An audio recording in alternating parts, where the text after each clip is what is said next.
anaknya teman saya umur 13 tahun, beliau ada kelainan langka juga meninggal. Banyak sekali orang-orang yang berpulang satu persatu dan kita sedang menunggu giliran menuju kepada Allah Subhanahu wa Ta'ala. Dan Allah kasih kesempatan kepada kita pada hari ini untuk bertemu lagi dalam bulan suci Ramadan. Makanya rugi bagi orang-orang yang tidak sungguh-sungguh menjalankan Ramadannya, karena belum tentu kita bertemu dengan Ramadan berikutnya, teman-teman sekalian. Teman-teman sekalian, ada di sini yang tahu bulan Ramadan ini memiliki banyak sekali julukan-julukan. Ada yang tahu julukan-julukan apa di bulan suci Ramadan?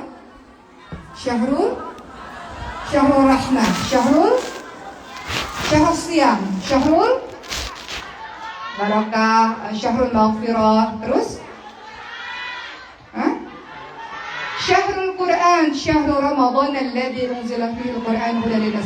Surah berapa itu? Al-Baqarah 185. Bulan suci Ramadan dijuluki juga dengan nama Syahrul, bulan apa ya? Syahrullah, betul? Syahrul Tilawah. Banyak sekali nama-namanya teman-teman sekalian. Syahrul Sabar, bulan yang sabar, Masya Allah. Bulan suci Ramadan, bulan terbaik di antara 12 bulan dan memiliki banyak sekali nama yang Rasulullah SAW mencontohkan kepada kita untuk terus-menerus beramal salih, Masya Allah. Teman-teman sudah tahu ini, tapi kita ulang kembali agar kita kembali bersemangat untuk melaksanakan sisa Ramadan ini dengan sebaik-baiknya.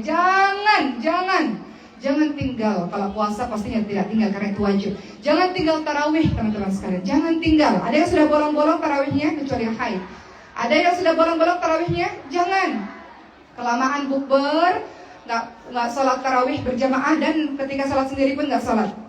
Jangan, rugi. Sholat tarawih itu hanya ada di bulan suci Ramadan. Jadi jangan tinggalkan. Kata Rasulullah, barang siapa yang sholat tarawih, sholat malam itu bersama dengan imam sampai selesai, maka Allah nilai dia sholat semalaman penuh, sahabat-sahabat sekalian. Jadi jangan tinggalkan sholat tarawih, ya. Baik, teman-teman yang dirahmati oleh Allah Subhanahu wa Ta'ala, kita ulang sedikit kembali. Apa keutamaan Ramadan? Supaya kita bersemangat, walaupun kita sudah tahu, kadang-kadang kita lupa. Apa keutamaan Ramadan? Yang pertama, bulan Ramadan, bulan diturunkannya Al-Quran. Itu sebabnya, sejak saya SMA sampai hari ini, biasa teman-teman selalu tanya, mau Ramadan kali ini khatamnya berapa kali? Itu pertanyaan yang selalu ditanyakan setiap tahun. Dan saya pun selalu bertanya kepada jamaah-jamaah semua, setiap kali saya ceramah, adakah yang sudah khatam Quran di 18 hari ini? Boleh tunjuk tangan, kita lihat siapa orang-orangnya, wajah-wajah yang soleh-solehah ini. Ada yang 2 kali khatam? 3 kali khatam? Masya Allah, ada. 4 kali khatam? Ada? Belum. Insya Allah, menyusul. Masya Allah. Teman-teman, Masya Allah. Saya ini punya guru ngaji juga, teman-teman sekalian. Ya, beliau selalu bertanya. Kemarin sebelum Ramadan tanya, Oki, mau khatam berapa kali bulan suci Ramadan? Saya katakan 3 kali aja deh Umi, gitu. Kok 3 kali? 3 kali udah banyak Mi, gitu ya. Di tengah-tengah kesibukan, jangan.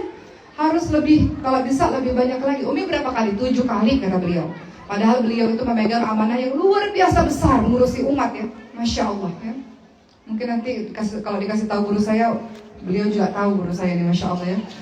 Guru-guru kami ini juga tahu ya. Satu perguruan. Teman-teman sekalian, Masya Allah. Senantiasa menyibukkan dirinya bulan suci Ramadan ini dengan Quran, sebagaimana Rasulullah SAW selalu bertadarus dengan malaikat Jibril. Silakan teman-teman sekalian, banyak yang tanya, kalau kami penghafal Quran di pesantren-pesantren Quran, mana yang lebih afdal? Apakah kami ziyadah menambah hafalan atau membaca Al-Quran? Mana yang lebih mana yang afdal? Mana yang lebih baik?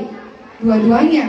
Ziyadah juga harus ditambah lagi dengan banyak kita dalam membaca syarat tilawah, banyak baca Quran teman-teman sekalian. Itu juga nasihat untuk diri saya sendiri.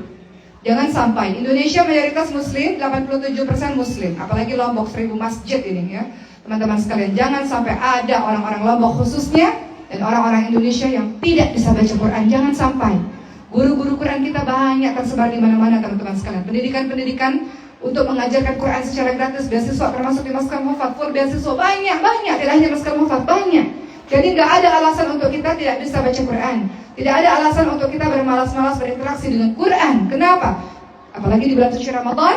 Bulan suci Ramadan adalah syahrul Quran. Jadi kalau sampai hari ini masih malas-malasan baca Qurannya, masih ada 12 hari yang tersisa untuk kita bisa mengejar, untuk bisa menghatamkan Al-Quran setidaknya 1 kali khatam dalam bulan suci Ramadan. Bisakah kira-kira teman-teman sekalian?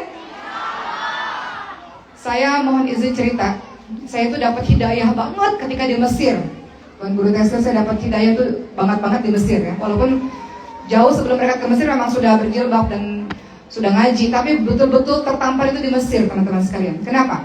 Saya 2008 bulan Oktober November pada saat itu berangkat ke Mesir untuk syuting film Ketika Cinta Bertasbih, dan kami sering juga mengunjungi Masjid Azhar, lihat orang-orang yang di Azhar gitu ya teman-teman sekalian. Dan ada satu kejadian yang saya rasa itu takdir dari Allah, yang akhirnya itu sampai ada Maskanul Hufaz ini, Ustaz dan Tuan Guru semuanya. Kenapa ada pondok pesantren ini? Itu diawali waktu perjalanan di Mesir. Pertama kali ke Mesir, datanglah tuh anak-anak Mesir itu yang cantik-cantik itu.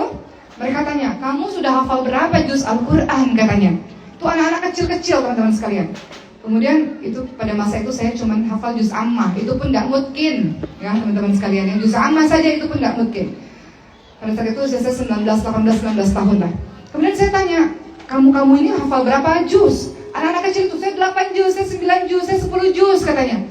Pada saat saya dengar itu, itulah pertama kali saya rasa dalam kehidupan saya rasa saya tertampar-tampar teman-teman sekalian. Saya ini sudah 18-19 tahun, kemana saja selama ini? Hidup saya ini kemana aja selama ini? Anak-anak kecil-kecil itu sudah banyak sekali hafalan Qur'annya. Saya hafal juz jambu, juz mangga, juz stroberi, hafal, bisa juz-juz begitu ya. Yang lain-lain ya Allah, Masya Allah, kalah jauh. Saat itu mungkin bagi sebagian orang itu kisah biasa, tapi bagi saya itu titik balik bagi saya untuk bersungguh-sungguh dengan Quran. Iya, dari dulu memang pergi sore hari ke surau, ke masjid untuk belajar Quran, ngaji biasa aja, tapi nggak sungguh-sungguh betul-betul dalam belajar Al-Quran. Maka setelah syuting Ketika Cinta Bertasbih, pulang ke Indonesia, ada waktu istirahat 1 bulan sebelum kami melanjutkan syuting KCB lagi yang sequel berikutnya. Itu betul-betul saya menghabiskan waktu setiap hari belajar tahsin, teman-teman sekalian ya. Belajar untuk tajwid yang betul. Karena saya baru tahu bahwa kita harus baca Quran, warattilil Qur'ana tartila. Kita disuruh baca Quran dengan tartil, dengan betul, dengan benar. Di saat itulah, di umur 18-19 tahunan itulah terlambat saya. Tapi nggak ada kata terlambat. Akhirnya belajar sungguh-sungguh untuk bisa membaca Quran. Kan sebelum hafal kita harus baca dengan baik dan betul dulu teman-teman sekalian. Dengan sungguh-sungguh. Setelah itu barulah kembali lagi syuting film Ketika Cinta Bertasbih. Masya Allah, Masya Allah. Sehingga lahirlah pesantren tahfidz Maskanul Hufaz ini amal jariah dari guru-guru kami. Masya Allah, berkat Ana Altafunisa dalam film itu lahirlah pondok pesantren Maskanul Hufaz yang saat ini berdiri 6 tahun ini. Ya Allah, saya selalu bayangkan betapa banyak pahala guru-guru kami ini teman-teman sekalian. Karena beliau-beliaulah yang mengkader-kader kami, yang mendidik kami. Akhirnya perjuangan dakwah ini terus berjalan. Untuk Tuan Guru Taiser dan seluruh teman-teman, ada satu cerita yang mungkin sebagian besar teman-teman tidak tahu. Karena ini berkaitan karena kami pernah berada di Mesir bersama-sama. Saya mohon izin cerita ini agak personal sedikit sebelum saya lanjutkan materi saya. Ketika Cinta Bertasbih itu akan dilaksanakan syuting di Mesir teman-teman sekalian, kami ini dikarantina dulu, Tuan Guru, Umi dan teman-teman semua dikarantina dulu di Jakarta. Sebelum berangkat ke Mesir, tahu nggak kami ini disuruh berjanji di depan guru-guru kami. Itu di Ketika Cinta Bertasbih, ustadz semua teman-teman sekalian ya. Jadi kami ini anak-anak remaja ini, anak-anak belasan tahun ini disuruh janji. Apa kalimatnya? Saya masih ingat sampai sekarang. Belasan tahun yang lalu, saat saya belum apa-apa. Saya anak kampung, saya anak daerah teman-teman sekalian yang pindah ke Jakarta, nggak ngerti apa-apa. Belajar agama ya seadanya, agama yang ngaji, ya sholat biasa aja, bukan mendalami sekali. Pada saat itu sebelum keberangkatan kami ke Mesir, disuruh janji, disuruh baca. Di kertas itu sudah tertulis. Tahu nggak kalimatnya apa teman-teman sekalian? Kalimatnya itu saya bergetar dan saya ini ya mengucapkannya bergetar. Demi Allah, kalau saya tidak, kira-kira begini bunyinya ya teman-teman sekalian. Tidak spesifik begini tapi begini bunyinya kira-kira. Demi Allah, ketika Allah takdirkan kami dikenali oleh banyak orang, artinya bertambah besar tanggung jawab kami, maka kami akan menjaga lisan kami agar mengeluarkan yang baik-baik dan menjadi contoh yang terbaik untuk banyak orang. Kami akan menjaga cara berpakaian kami untuk menjadi contoh yang terbaik untuk banyak orang. Dan kami akan menjaga perbuatan kami juga untuk menjadi contoh yang terbaik untuk banyak orang. Bayangkan teman-teman sekalian. Saya bukan apa-apa waktu itu, saya anak kos. Ya, anak kos dari daerah, dari Batam, Kepulauan Riau, pergi ke Jakarta, ikut audisi, tiba-tiba Allah takdirkan dapat peran itu, nggak tahu apa-apa, nggak ngerti juga. Orang terkenal tuh gimana sih, nggak tahu. Tiba-tiba disuruh janji begitu, kami nggak ngerti apa yang terjadi ke depannya nanti seperti apa. Kenapa kami harus disuruh untuk berjanji seperti ini? Seolah-olah kami ini akan menjadi contoh bagi banyak orang. Saya tidak paham waktu itu teman-teman sekalian. Karena disuruh baca ya baca saja. Dan karena menyebutkan nama Allah, saya gemetar teman-teman sekalian, menahan tangis. Karena saya tahu, walaupun saya masih remaja, saya tahu ini perjanjian yang menurut saya berat karena menyebutkan nama Allah Subhanahu wa Ta'ala. Dan ternyata saya baru tahu bertahun-tahun setelah itu, Masya Allah, kalimat itulah yang terpatri di ingatan saya dan teman-teman, bahwa keluarga besar ketika cinta bertasbih tidak ingin menelurkan artis selebritis saja, tapi orang-orang yang bisa menjadi contoh buat banyak orang. Kenapa? Karena Allah takdirkan kami-kami ini bagi sebagian orang-orang mengenal kami. Artinya bertambah besarlah tanggung jawab. Artinya boleh pilih amal jariah atau dosa jariah. Maka dalam guru-guru kami di Ketika Cinta Bertasbih memastikan bahwa kami ini dilahirkan bukan untuk menjadi seorang selebritis semata, tapi memberikan contoh-contoh yang baik di tengah begitu banyak kekurangan-kekurangan kami yang harus kami terus perbaiki. Begitulah teman-teman sekalian. Sampai hari ini ketika pesantren tahfiz Quran, takhasus Quran, full beasiswa untuk yatim piatu marah duafa lahir, saya selalu ingat guru-guru saya. Saya katakan betapa banyak pahala-pahala beliau-beliau ini, karena beliau-beliau lah lahir maskal hufad. Saat ini sudah 1000 lebih yang belajar, dan kami sudah wisuda sekitar 420 para penghafal Quran dari seluruh Indonesia, tuan guru, dan sudah kembali mengajarkan di pelosok-pelosok di kampung-kampung halaman mereka. Dan itu semuanya adalah amal soleh, amal jariah dari guru-guru kami. Begitulah teman-teman sekalian ya. Kembali lagi kepada bulan suci Ramadan ini. Kita tahu keutamaan Ramadan adalah bulannya Quran. Kembali lagi ya, setelah cerita saya tadi, bulannya Quran. Jadi banyak baca Quran. Dan ingat, Rasulullah ingatkan apa? Khairukum man ta'allama al-Quran wa 'allamah. Sebaik-baik orang adalah orang yang belajar Quran dan mengajarkan Al-Quran. Jadi kita ini boleh beramal-amal yang lain-lain, boleh. Tapi yang namanya hambanya Allah, Al-Quran adalah hudal linnas, hudal lil muttaqin. Saya sampai sini aja itu pakai petunjuk jalan teman-teman sekalian. Betul nggak? Kalau nggak pakai penunjuk jalan, tersesat nggak kira-kira? Tersesat. Sama dengan kehidupan kita. Kalau tidak ada petunjuk jalan, tidak ada apa? Hudal linnas, petunjuk bagi umat manusia. Bagaimana kita bisa selamat teman-teman sekalian? Boleh nggak kita berprofesi jadi berbagai macam orang? Profesi jadi artis boleh? Boleh, asalkan dia punya tugas. Untuk apa? Kuntum khaira ummah ukhrijat linnas ta'muruna bil ma'ruf wa tanhauna 'anil munkar. Apapun profesi kita. Jadi polisi boleh? Polisi yang cinta Quran, yang menjalankan tugasnya mengajak manusia pada kebaikan, mencegah manusia pada kemungkaran. Jadi artis boleh? Boleh, dengan menjalankan tugasnya tadi, mengajak manusia kepada kebaikan, mencegah manusia kepada kemungkaran. Jadi politisi boleh? Boleh. Politisi yang berjihad, berjuang untuk apa? Mengajak orang lain pada kebaikan, mencegah orang lain pada kemungkaran. Semua profesi silahkan, asalkan kita tahu bahwa kita adalah seorang hamba Allah yang punya tugas dakwah ilallah. Apapun profesi kita, Masya Allah. Tadi saya bersama dengan Pak Polisi. Mohon izin Pak Polisi, saya cerita kisahnya tadi. Beliau menyetir mobil kami. Masya Allah, mohon izin, ini cerita ibrah ya, yang mudah-mudahan ketika ada orang dapat hidayah, Pak Polisi dapatkan amal jariah juga insya Allah. Pak Polisi tadi bercerita, Masya Allah, saya ini bekerja di polisi lalu lintas, dan saya tidak pernah mau menerima sedikit pun uang ketika di jalan untuk orang-orang yang mau dipermudah. Nggak mau, nggak apa-apa, sedikit kata beliau, yang penting berkah. Masya Allah, Masya Allah, Masya Allah. Beliau sedang dakwah kepada saya teman-teman sekalian, sedang dakwah kepada kami. Agama ini nasihat, betul? Kadang-kadang kita dapat nasihat dari berbagai macam orang, Masya Allah. Disitulah kembali baru ingat, Masya Allah, Masya Allah. Apa sih yang kita cari dalam kehidupan ini? Amal salih ya Rabb, yang diterima oleh Allah Subhanahu wa Ta'ala. Kita ingin kehidupan kita ini penuh dengan keberkahan, apapun profesi kita. Kita jalankan profesi kita sebagai seorang hamba Allah. Bayangkan, dimulai dari Quran. Pak Polisi yang cinta Quran, ahlul Quran. Bayangkan, pejabat-pejabat kita yang ahlul Quran, Masya Allah. Siapa lagi?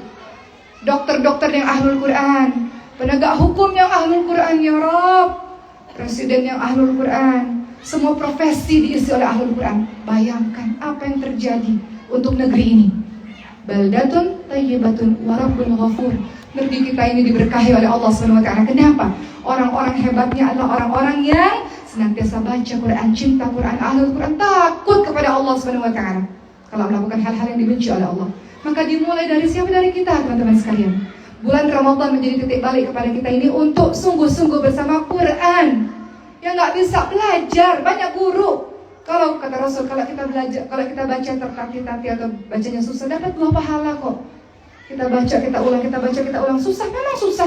Nggak ada ilmu sulap bim salabim. Namanya menuntut ilmu pasti perlu kesabaran luar biasa, betul?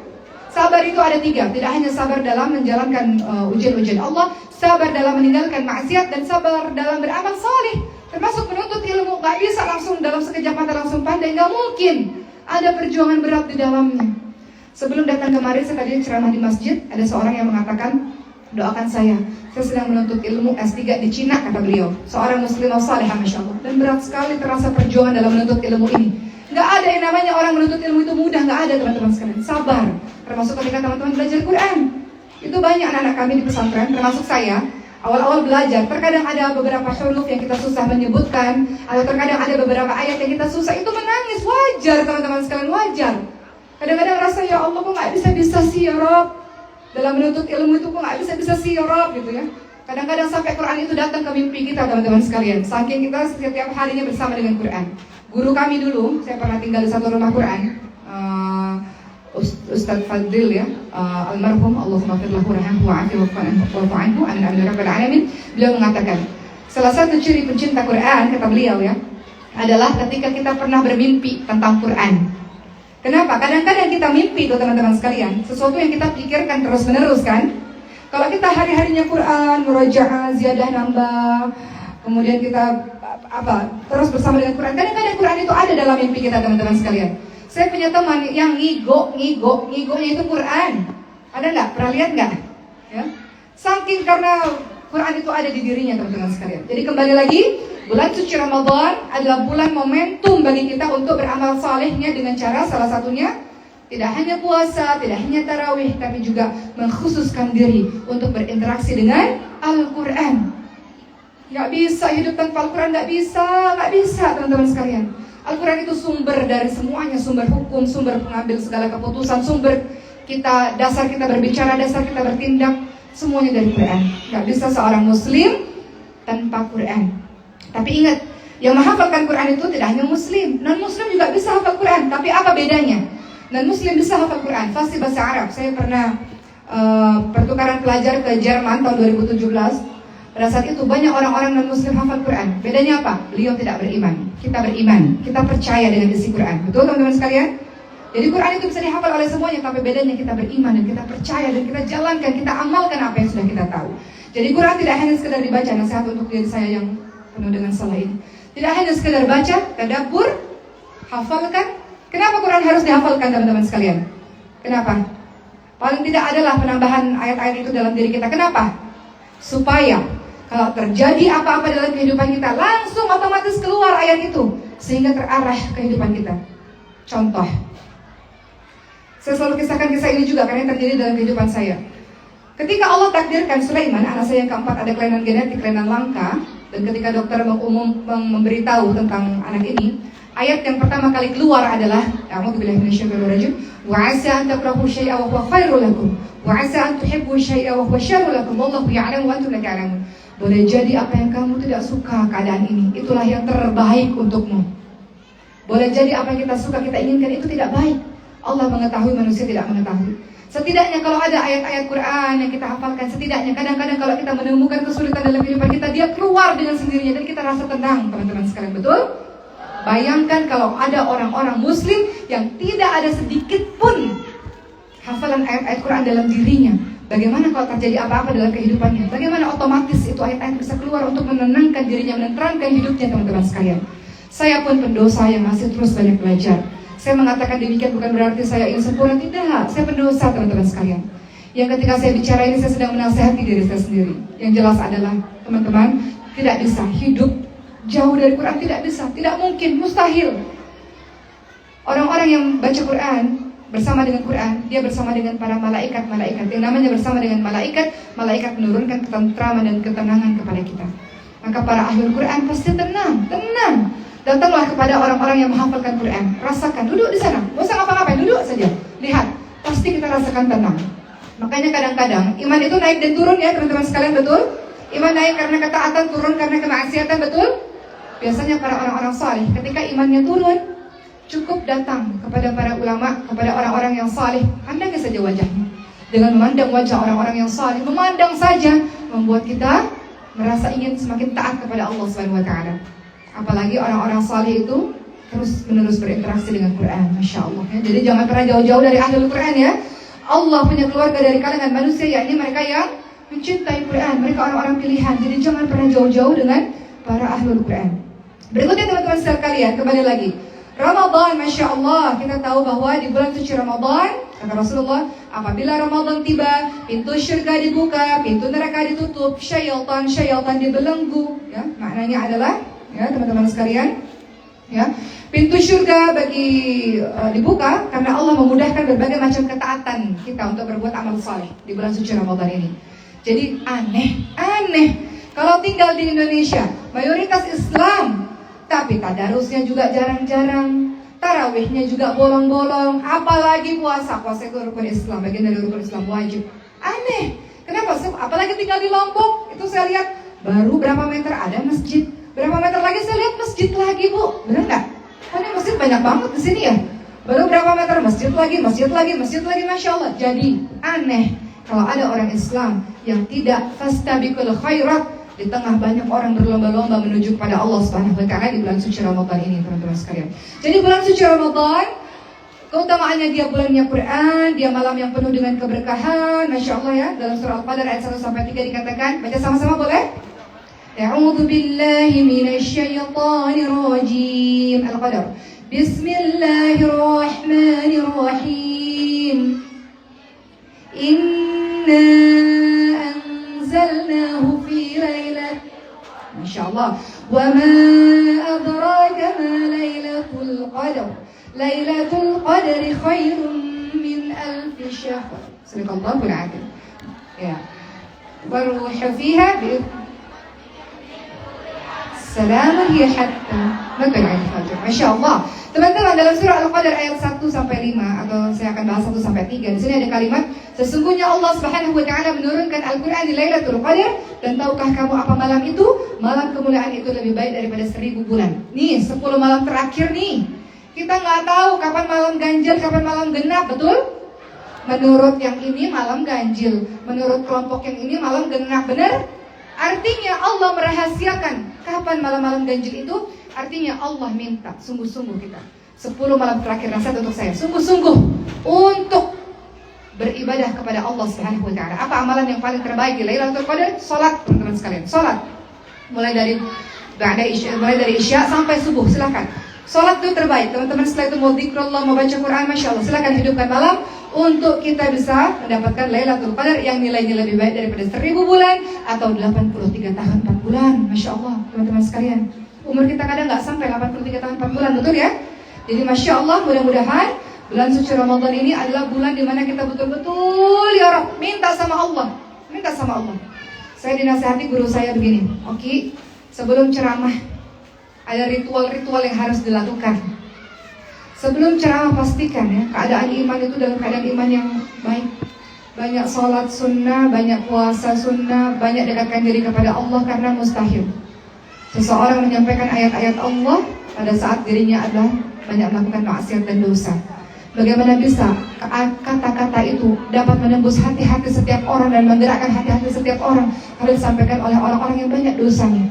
Jadi guru saya ini menasihati, ketika saya minta Pak Haji tolong nasihati saya, beliau katakan, sebelum mulai untuk beramal saleh, sebelum mulai untuk ceramah atau amal saleh lainnya, dekatkan diri, jaga kedekatan diri dengan Allah Subhanahu wa taala. Mohon izin Tuan Guru Taisir dan juga teman-teman sekalian, ada satu rahasia yang ingin saya ceritakan pada hari ini. Memerankan karakter Ana Al-Tafunisa dalam film Ketika Cinta Bertasbih itu tidak mudah. Tuan Guru, mohon izin, itu dalam memerankan karakter Ana, Tuan Guru, tingkat keimanan Ana itu segini, saya nggak bisa kalau saya nggak melakukan apa yang Ana Al-Tafunisa lakukan. Jadi pada saat memainkan Ana Al-Tafunisa itu dalam ketingkatan imanan yang tinggi banget. Kenapa? Itu sholat sunnah, ngajinya banyak, sunnah-sunnah lainnya banyak. Asal udah lemah sedikit aja nggak bisa saya meranin karakter itu, Tuan Guru.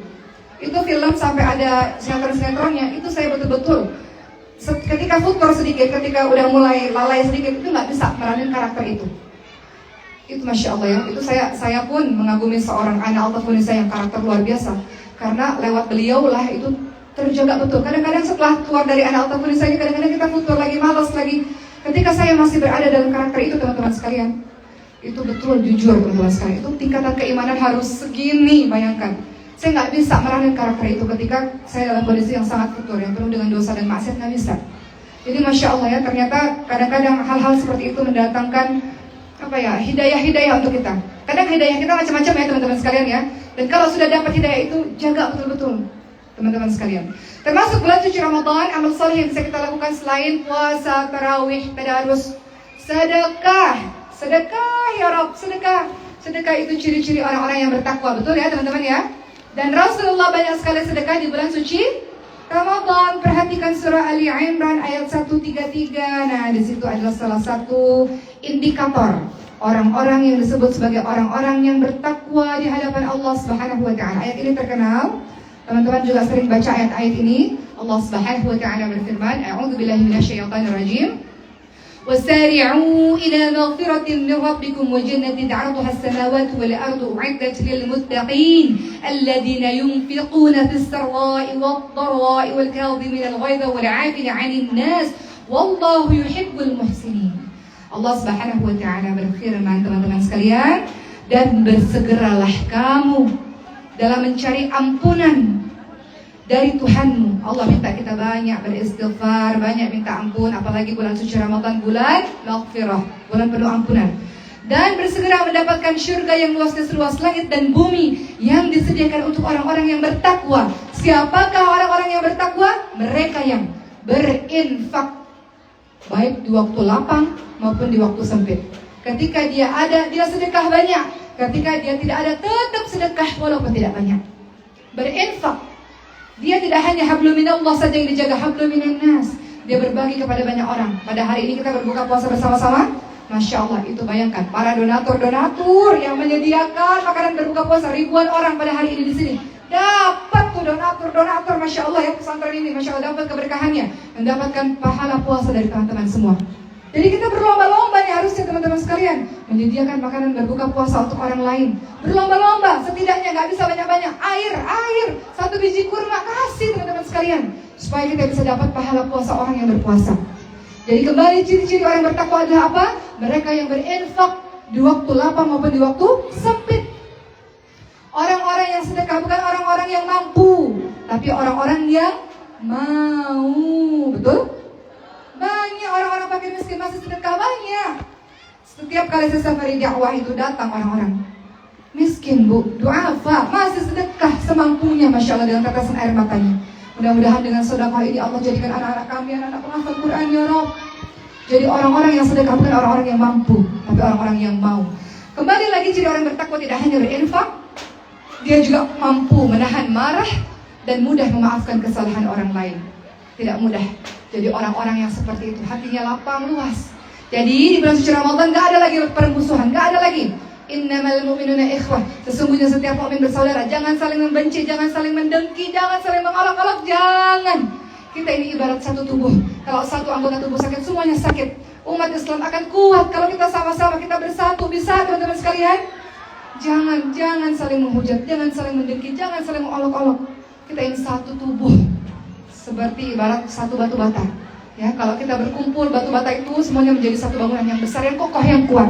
Jangan bermusuhan, jalin silaturahmi. Gak boleh ada permusuhan dengan ibu, dengan kakak, dengan saudara, dengan paman, dengan bibi. Jangan, hentikan. Di bulan suci Ramadan sudah saatnya beramal saleh dengan cara silaturahmi, sambung segala sesuatu yang terputus.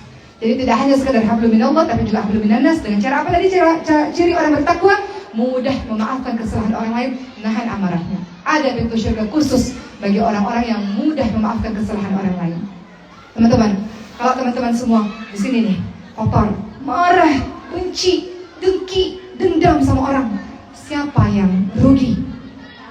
Kita. Penyakit hati bercokol bertahun-tahun bisa menyebabkan penyakit nih, pikiran, penyakit, betul? Kemudian menyebabkan penyakit fisik, betul? Untuk apa? Minta sama Allah, ya Allah bersihkan hati ya Rabb. Tanya sama ibu-ibu kita, nenek kakek kita yang sudah sepuh, yang masih kuat, tanya apa ibadahnya. Salah satunya selain sholat malam dan tadarus Quran pasti adalah hati yang bersih. Hati yang bersih mengeluarkan lisan yang bersih. Hati yang bersih mengeluarkan wajah yang berseri-seri, betul? Maka di bulan suci Ramadan, Mudah-mudahan Allah bantu kita, la haula wala quwwata illa billah. Mudah-mudahan Allah bantu kita ya Rabb, Allah bantu kita untuk kita meninggalkan maksiat, dan Allah bantu kita untuk beramal saleh.